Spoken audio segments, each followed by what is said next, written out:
So video has always been at the center of the NewFront movement, and for good reason. It's emotive, it's expressive, and it's impactful.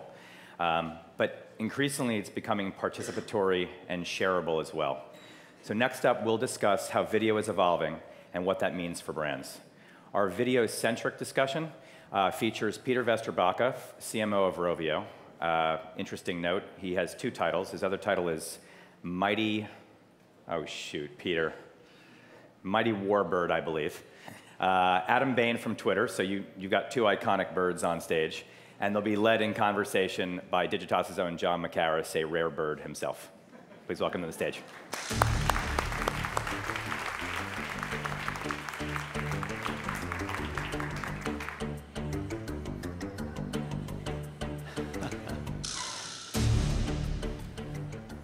Well, thanks, Jordan, although you did steal my punchline. In fact, it was kind of fun to be able to tweet out this morning. I think I had said, hosting the first ever global summit on how birds are dominating the digital video marketplace. Both of you are birds in chief. Now, Adam favorited my tweet this morning, which I was psyched because it got me more followers than ever, but he just realized what I meant like 2 seconds ago backstage. And then one of us woke up this morning and changed what they were wearing. Yeah.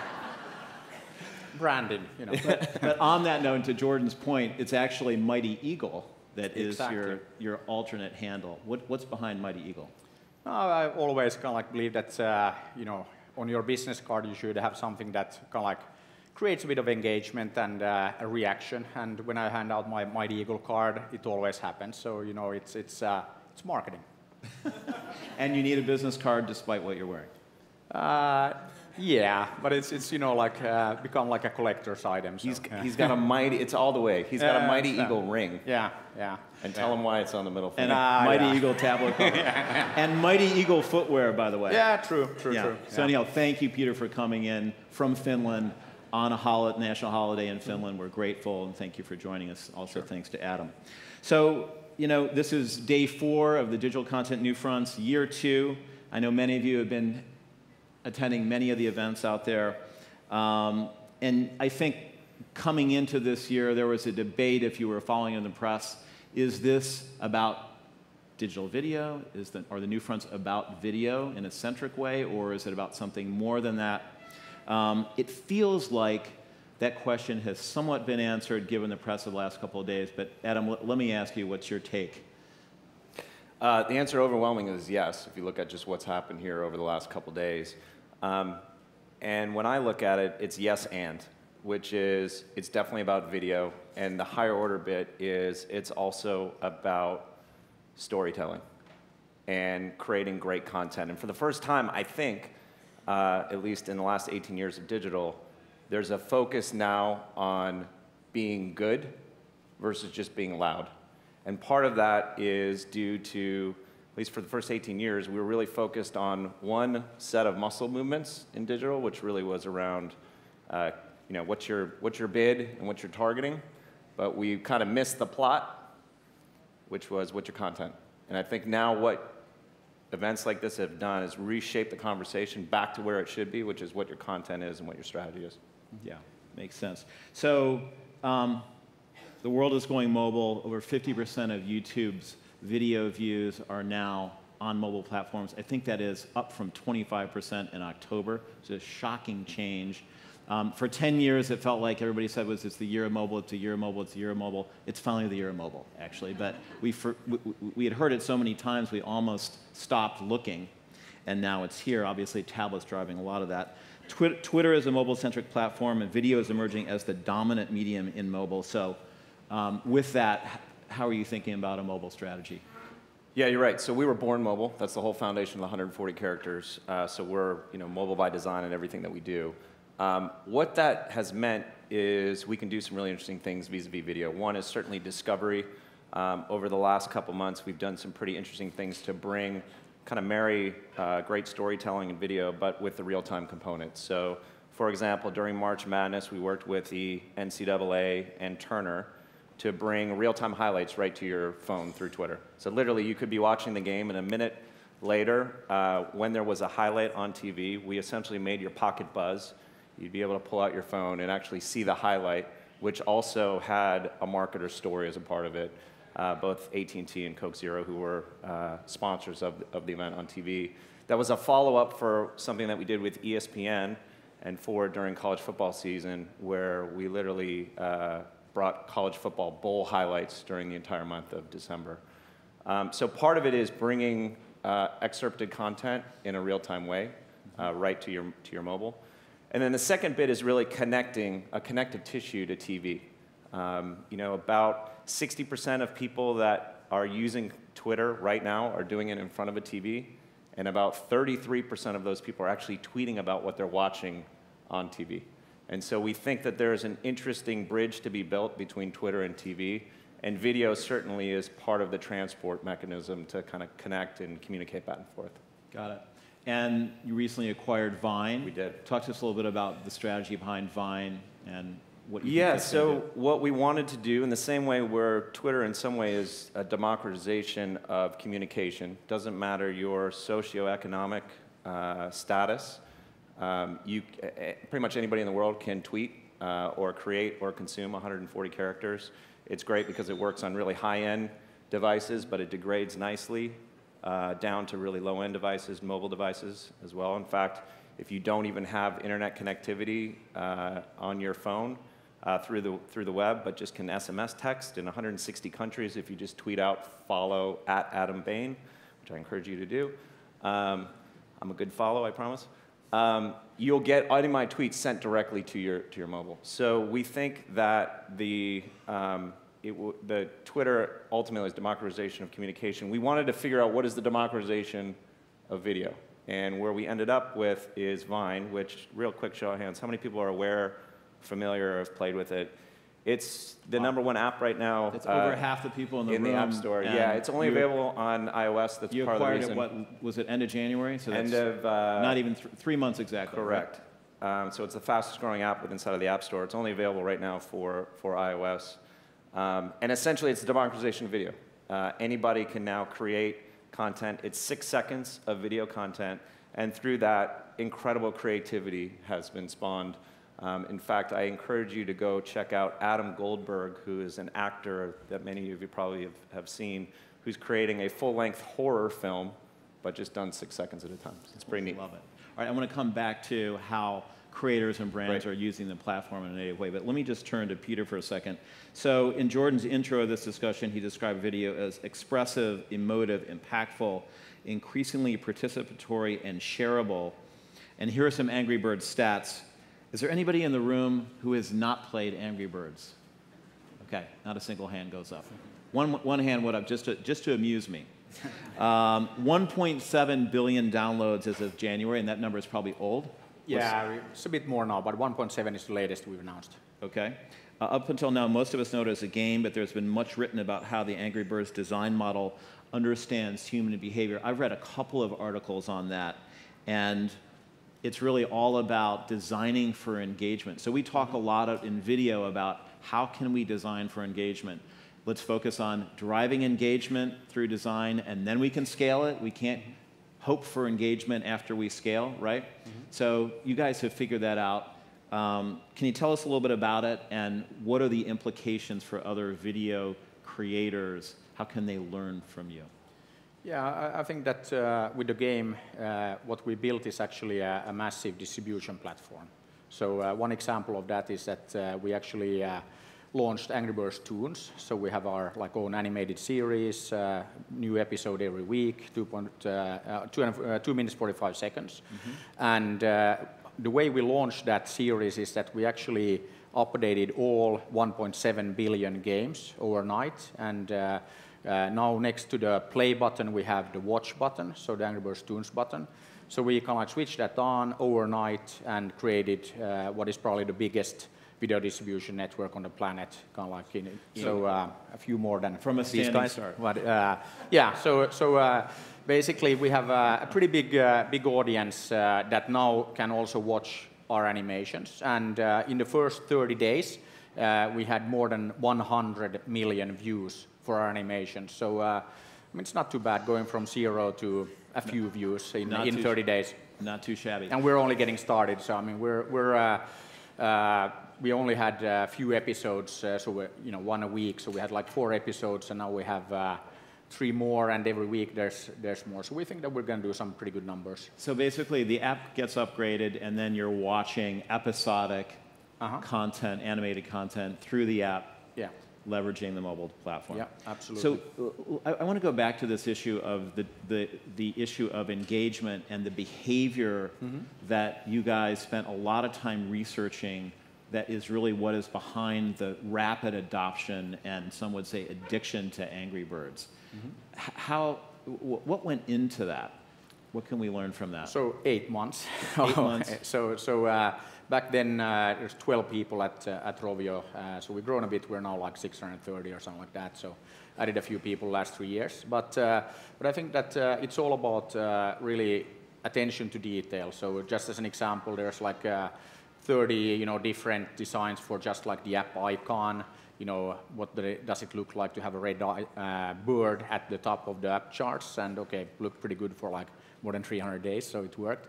Yeah, I mean, a lot of attention to detail and things like, the slingshot that everybody now knows. That was actually a very late addition to the game. Originally, you had to kind of like flick the birds and things like that. But then we're adding the slingshot, then everybody immediately knows how to play the game. So, 2-year-old to grandparents, you just pick up the phone and you immediately know how to play. So there's a lot of these kind of like things to make it very, very easy to pick up, but like a bit difficult to put down. Got it.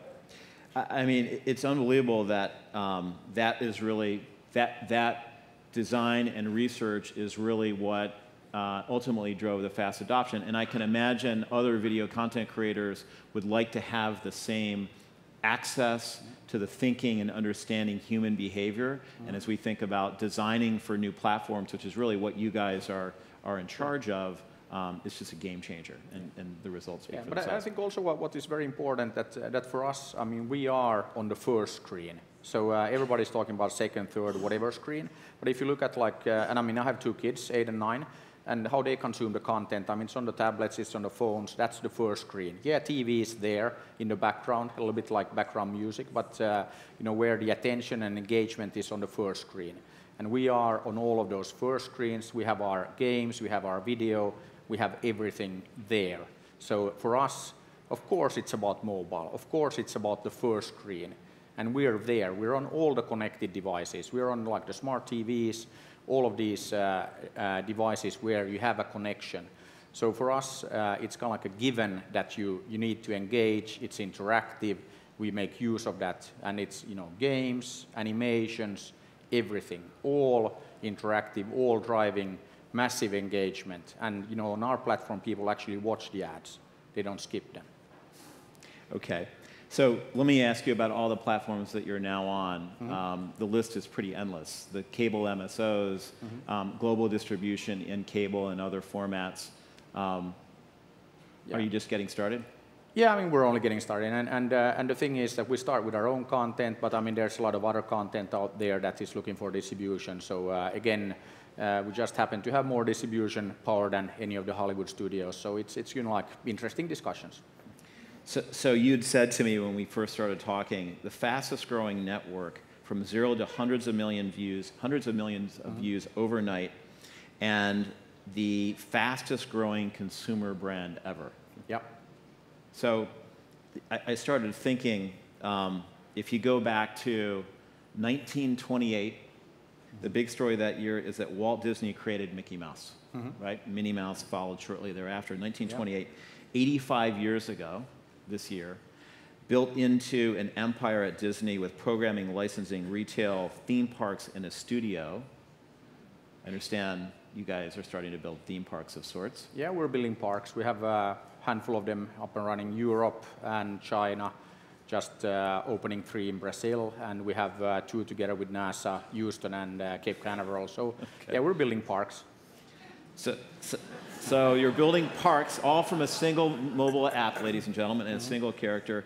So this year, Disney reports gross revenue, top line, I think, of about $42 billion, if I'm not mistaken. Took them 85 years. Are you going to be as big as Disney? And if so, how long will it take? let's say that it will not take 85 years. So that's for sure. But I think that it's kind of like it's a bit unfair because I mean back then you know you had Disney. They started with Steamboat Willie, black and white cartoon. I mean now we have massive distribution. We have color. We have all of that. So it's a lot, let's say, easier in some ways to build these massive entertainment franchises. We have billions of connected devices, all of that, and back then you had to go to theaters. You didn't even have TV. So I think that it's a bit unfair to kind of like compare because you can go so much faster. Unfair now. but real nonetheless. If you were to pick how many years, what would your number be? I don't know, but let's say we're not too worried about like how long. I always say that we're not building this for like 100 days, but for 100 years. So I mean we're taking our time. Of course we want to go fast, but we'll see. Well, it feels like you're gonna beat their trajectory. So Adam, there's scale and acquisition of Vine. Scale and acquisition through Vine, and I suspect Vine is really encouraging a lot of sharing behavior of video in a new way. Yeah, it's both the video strategy where we've been bringing premium content through the platform, and then also Vine, which is there both as a consumption vehicle, just you get lost through there in these stories, but also in a content production way, which things that are recorded on Vine then are distributed and published through Twitter. And I'll give you a really good example of this in action, which is, and I think Juliet from Taco Bell is going to come up later and even present some of the things that Taco Bell has done overall. They did something really special on Twitter, which is during South by Southwest, they brought two bands, one big name brand and one up and coming band, and they put them live in front of everybody at South by Southwest. And they used Twitter to help distribute it, a webcast live in real time, right through what's called Twitter cards, which allows you to bring either video on demand or streamed right through the tweet, right on your mobile. And so you could watch the webcast live. The other thing they were doing was asking people to tweet and Vine the experience. And they're putting together a full-length film that's going to debut over the summer, and it's absolutely fantastic. And what's really interesting about it is all of a sudden you've got the traditional full-length music film, but it's kind of spun around now through the eyes, the Vines, and the tweets of everybody in the crowd. And so we think this summer is going to be really neat because it's going to be the first fan-viewed experience of two really incredible stories that were brought to the table because of everybody, instead of holding up their lighters, are now holding up their phones and using their thumb to actually record. It's fantastic. I think we're calling it a crowdsourced rockumentary. I think we've got a short clip. Let's take a look. Right. At this year's South by Southwest, Taco Bell's Feed the Beat program partnered with Twitter and thousands of fans across America to create an experimental, fan-made rockumentary. This is the story of two Feed the Beat bands. One, an indie sensation, the other about to break into the spotlight. You worked alongside our director online to add your voice to the film through photos, videos, and tweets, and captured every moment live, creating one epic film about two incredible bands and their legions of dedicated fans. Join the crowd, see the film, because this isn't our story, it's yours. What's really cool about that, it's going to be Very cool. really amazing. It's really brave of them to push that out. What's really cool about that as well is, we've got this line at the company, Twitter brings you closer, and that's a really great example of that in action, bringing people, when events certainly happen in the real world, they happen digitally through the platform, through Twitter, and this is a really great example of this real-time moment that was captured and broadcast, and also co-created that later on is going to have a full-length film against it. It's going to be amazing. Very cool. Let me ask you, I want to go back to this issue of TV and web original video, and obviously this is a week that we celebrate a lot of web original video. This event has had a tradition of recognizing and celebrating independent web original video.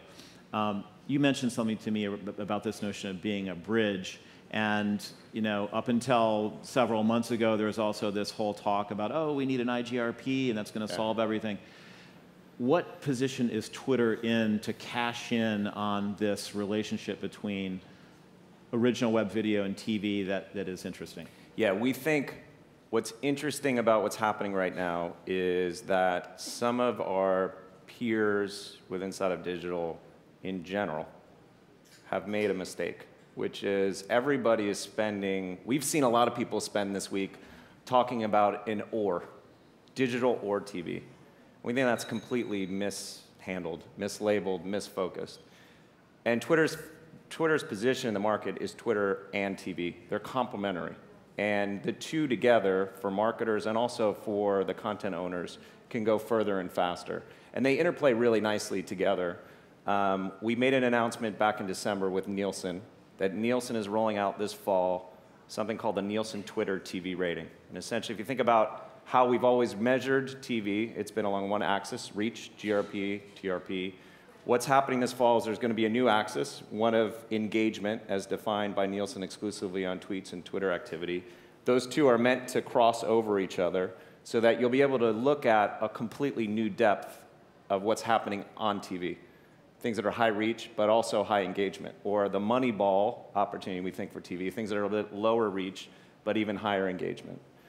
So that was our first move in showing the relationship that it's complementary. The second thing that we did in January is we acquired a company called Bluefin Labs, which was 25 MIT Media Lab engineers and their professor, who had been studying for the last 3 years this unique relationship between TV or video and Twitter. And it turns out that people not only are talking about the stories by content providers that they're seeing on the big screen, they're also talking about the nano stories provided by marketers, the commercials as well.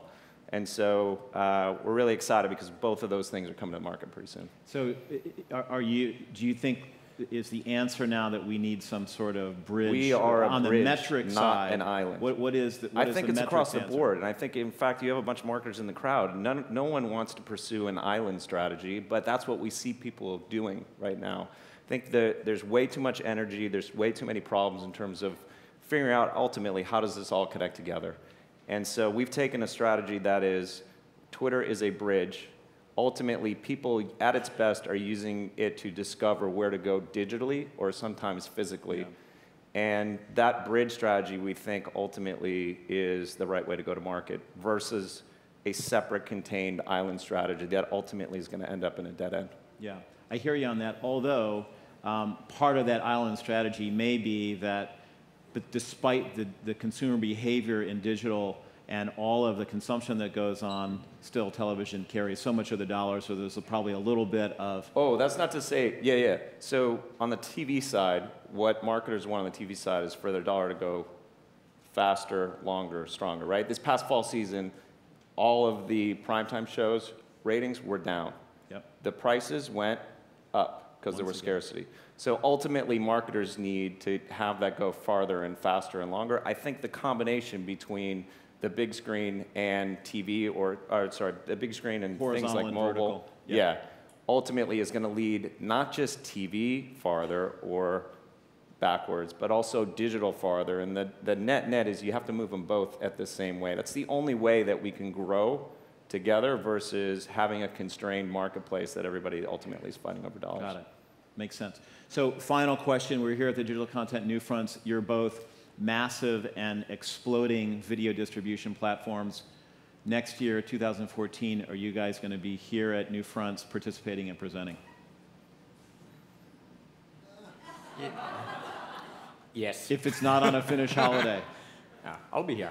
Yes, and we also, even this week, we also were here at the upfronts as well. We made announcements with the Weather Channel, BBC America, and there's a whole lot more coming over the next couple weeks where they've announced bringing their TV programs, either stuff that appeared on TV or either extended pieces of content or stuff that won't appear on TV, bringing it directly to Twitter through the Twitter Cards platform. Fantastic. Well, I want to thank both of you for this conversation. Really great. Thank you.